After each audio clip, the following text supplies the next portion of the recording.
Terve! Sitten viimeinen kevään Jamin elämästä tapahtunutta. Tai oikeastaan keskitytään nyt vaan tuohon viime viikonloppuun, joka oli tämmönen voiko sanoa perinne, jossa 2 kertaa. No 2 kertaa tuossa ollaan tavattu kavereiden kanssa meidän mökillä, koska se on hyvinkin A. koiraystävällinen paikka, B. pyörätuoliystävällinen paikka, niin on muutamiakin ollut avustajakoiran käyttäjiä paikalla. Viime vuonna saatiin 12 koiraa niin kuin varmaan vanhasta blogistakin joku lukenut, mutta tällä kertaa piti tulla 13, mutta ikävä kyllä parin peruuntumisen ja muutaman koiran kotiin jättämisen takia paikalla oli vain 9 koiraa. Mutta olen siinäkin elämää.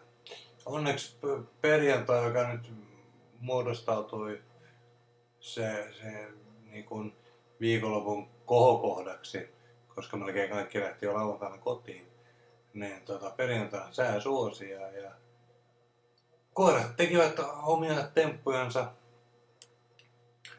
pitkin maita ja mantoja.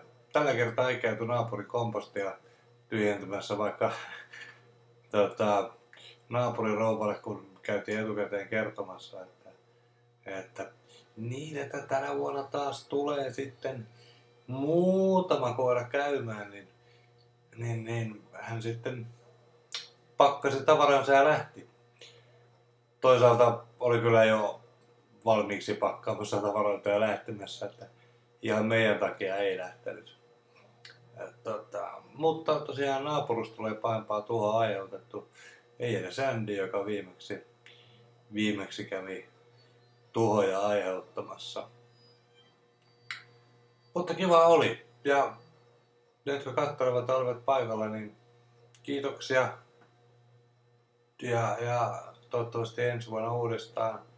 Katsotaan sitten vielä, miten se aina harmittaa se, että kun vaan tietty niin määrä ihmisiä kuitenkin vaan mahtuu sinne, niin se on aina kauhean sovittaminen.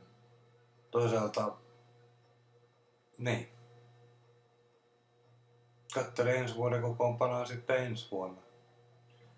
Nythän me saatiin tosiaan, tässä kohta näkyy, tai oikeastaan varmaan laitan nyt näkymään sen kuvan, missä löytyvät kaikki paikalla olleet koirat, eli Jami, Masi, Myrsky, tietenkin, siis tämä vakiokokoonpano mökillä.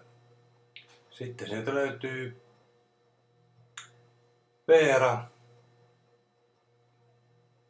Silkki, Viivi, Reetta, siis nimenomaan koira-Reetta, ei ihmisreetta, joka myöskin oli siellä, ja Valtteri, ja ketä se unohtui? Ei kaikki ketään, siinä ne kai taisi olla. Mutta riittävästi porukkaa kuitenkin ja mukavaa tosiaan oli. Ja säät suosi.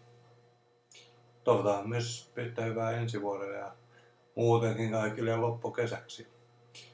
Ensi kuun vaihteessa onkin sitten Lehtimäen kesätapahtuma, jona sitten taas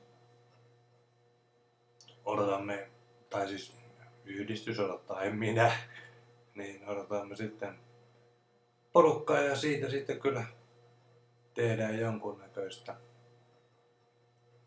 selontekoa sen jälkeen. Niin tästä viikonlopustakin on tarkoitus muuten sitten tehdä, kunhan saan tämän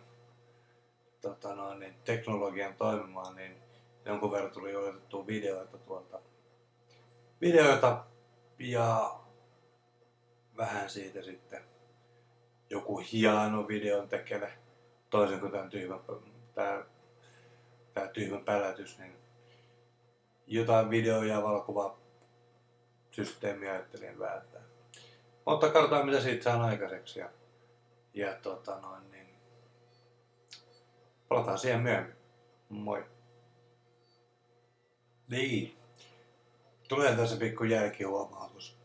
Eli paikalla oli myös Andy siis, eli kouluttajamme Reetan koira, joka siis viime vuonna aiheutti omat hässäkkänsä.